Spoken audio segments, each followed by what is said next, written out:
Welcome to the Leading at the Next Level podcast with Dove Development Consulting, the show built to provide ongoing support for your leadership journey. Now, before we move into today's lesson, let's make sure we're on the same page. Gosh, we've seen firsthand how much more is required to provide authentic leadership to a team than to just manage based on the authority that comes with a title or a position. What we've learned through more than 50 combined years of leadership responsibility is that taking the extra steps to genuinely serve people and earn influence will always produce results that barking orders never will. Now, if you'll stick with us through the end of the episode, we'll share how you can get a complimentary trial to a resource we've built that's like nothing else you've ever seen. With all that in mind, let's get to work and let's look at how in this whole idea around the cost of a poor promotion, what promotions are usually based on, and how maybe we want to look at things just a little bit different. So if we're going to have a real shot at avoiding the cost of a poor promotion, recognizing the right candidate to promote isn't just a nice idea. It's something that we've got to do effectively time after time after time. Not only will that help us capture so much of that profitability that's all too often lost in the process, it serves as a foundation for building the kind of succession plan that our organizations need if they're going to thrive moving forward. Now, as we talk with business owners and executives in every industry, Cindy and I are always sure to ask about what are the biggest issues that they're facing with the people they have in leadership roles. And to a person, we almost always hear the exact same words every single time. It goes something like this: our industry's different. We've got amazing people who were really great at what they did, so we promoted them. Once they were in a supervisor or manager role, they struggled to get the same results from their teams, as they were able to get when they were doing the jobs themselves. And we haven't been able to do anything to change that. So here's the thing. You know, and I know that the words are going to vary slightly, but not much. Regardless of the industry, promotions at work are usually based on mastering the skill set that's required, a strong work ethic, and a history of somebody that's been really dependable, that the organization's been able to count on. And to be completely honest, I don't think there's anything wrong with that. Each of those things most certainly deserve being recognized and rewarded, but they don't necessarily translate directly to determine whether or not somebody can jump in and lead effectively right away. Now, each of those things individually, dependability, work ethic, technical skills, offer value to our teams. When all three are strong in the same person, couple that with a positive attitude and a commitment to the organization, that's definitely somebody we need to do all we can to make sure that they're part of our team over the long haul. Traditionally, though, the most common and sometimes only opportunity for those folks to grow within the organization has been to move them into supervisor or management roles, whether that's something that they were genuinely interested in or not. And all too often, that's led to comments like I just referenced from those owners and executives. If we're going to build the succession plan, though, that utilizes all the strengths our team members have to offer, an effective internal promotion process does indeed play a critical role. However, we need to be sure every traditional or every promotion, if you will, is based on the right measurements. With those three things, while those three things are definitely important, we need to focus just as much on the skills that have historically been deemed as soft or intangible, so we can be sure that we realize the most value from that promotion. But that's not the only way our best team members should be able to advance internally. So the other thing that we need to consider is how can we provide opportunities for everybody, even if they've got no desire whatsoever to be that formal leader of a team. As the foundation for this great country was being laid, I still believe it's one of the greatest nations on earth, Thomas Jefferson shared the words. He said, "We hold these truths to be self-evident, that all men are created equal, that they're endowed by their creator with certain unalienable rights, that among these are life, liberty, and the pursuit of happiness." Now, in a recent strategic leadership coaching session with a client who owns and operates a pretty reputable business in our area, he and I were discussing a few of the options that he had for transition in that business 15, 20 years from now, when he might not want to be as involved as he is today. One critical point that we covered in that discussion was that it may not be as simple as just passing the business on to his best and most effective team members. The reality is that some folks have zero interest in taking on all the extras that go along with running a business, or in some cases, even what goes on with leading a small team. They may be extremely happy in doing the day-to-day work involved, but there's so much more to lead a group of any size. Now, in our emerging leader development course, Cindy and I share that one of the best ways to build stronger connections with the teams we lead is to create experiences that everybody enjoys. Then we immediately remind participants that everybody doesn't enjoy the same experiences. Now, before you start thinking I'm off my meds for not tying this back to Jefferson, let's do that. Let's look at how his statement really ties into this and why it really matters if we're going to have any hope of creating a succession plan that really does yield profitability. Now, it's not uncommon for somebody in a leadership role to assume that anyone who's great at what they do naturally wants to climb the company ladder. I mean, my gosh, why are you working so hard if you don't want to go to the next step? That's kind of what I'm prone to think.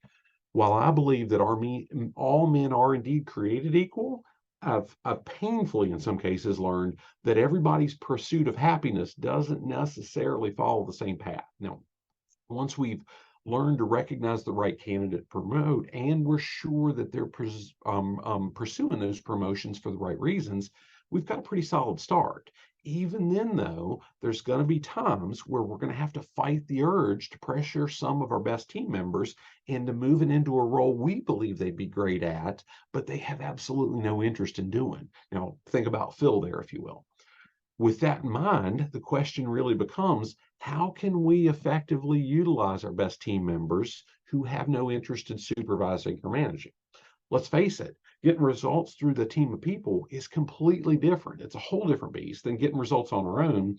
Even if we're dealing with the exact same processes and procedures, right? But you don't have to take my word for it. Call me sometime and we'll talk about how different it is to go through an airport from gate to gate with a family of 8 as opposed to just me by myself. And that should say, hey, it's different to lead a team than it is to get results by yourself. Now, in the cases where the folks aren't necessarily wanting to make that move, our best option may well be to consider this thing that's often referred to as a parallel path. And that's really providing a different option for those great team members to advance without forcing them to accept responsibilities that they're not equipped for or interested in. Now, this is a way that we can really provide opportunities for everybody, just not the same opportunities that we necessarily chase personally. Not only can this play a really big part in building some of those key folks into our long-term plan, our succession plan, if you will, it can help ensure that their expertise can be passed on to the folks that follow them in their footsteps, right? And we haven't forced them into the role that they're not interested in at that point. Now, regardless of the path that any great team member wants to follow, we can assume that they'll automatically be as successful as they had been in their previous role.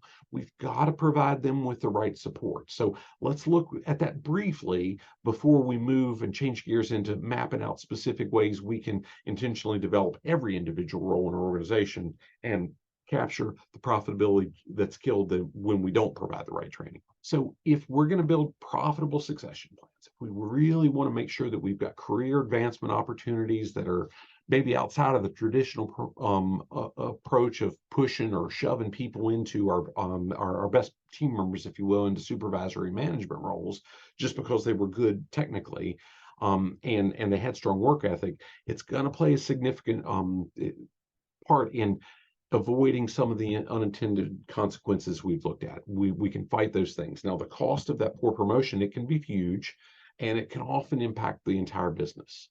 But even when we can recognize the absolute best candidate for the role or the best role for each individual team member, we need to be just as intentional about providing them with the tools that they're going to need wherever they're at to excel and to continue as a key piece of that plan over the long haul if we really, really want it to be a succession plan. Now, in some cases, keeping a team member with those strong technical skill sets in a role where they remain hands-on, it's going to be the best choice for them and the team they're a part of. But if we want to make sure that they're playing their best role in the overall long-term plan, we need to be developing a deliberate approach to help them pass that knowledge on. Now, in so many cases, these are the folks who are typically considered to be an individual contributor. But I'm going to say, I don't know that I've ever seen anybody in any industry who really does perform without any outside interaction. That individual contributor thing is just nonsense. And when those individual contributor folks that we call them are the ones who hold all that tribal knowledge about our processes, which is almost never captured in our operating instructions or job descriptions, it's even more important for them to be able to pass it along. Just having great workers who are willing to stick with us for a long time, that's not a succession plan, because eventually everybody moves on, be it retirement, be it whatever. Nobody's going to be here with us forever. Now, just like the folks that we promote into the roles with formal leadership responsibility, even our most skilled doers need to be equipped with the tools to effectively communicate their expertise to anybody that they're working with or training. And while they might not have or even want the additional duties that come with being a supervisor or manager, underestimating how much profitability is killed when we only focus on their technical skills, that doesn't only impact our bottom line on a daily basis, it's going to prevent anybody that we hope to pass those skills on to in the future from ever having a legitimate shot. Now, creating and developing those career paths that are somewhat parallel to supervisor or management roles, it not only helps us build that long-term succession plan, but it also rewards some of our best and most loyal team members for their effort, especially when they're the ones that don't want those leadership roles.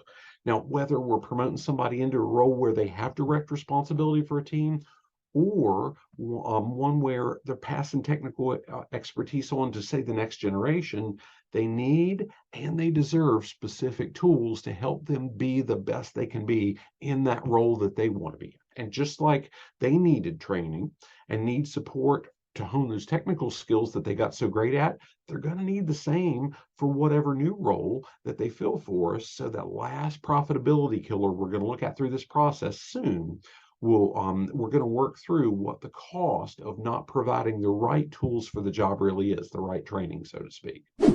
Thanks for listening to the Leading at the Next Level podcast. If you'd like to go deeper into anything that we've shared here, or you just need continuing education credits for your professional credential, send us an email at admin@dove-development.net, and we'd be happy to hook you up with a 45-day all-access trial to our complete Leading at the Next Level program at no cost. That full program includes access to well over 100 hours of digital lessons, complete with slides and action-based assessments, geared to help you capture measurable bottom line improvements in your organization. It also features live lessons each month with Q&A, so we can really work with you individually to identify the specific action steps that you can take to lead your team more effectively.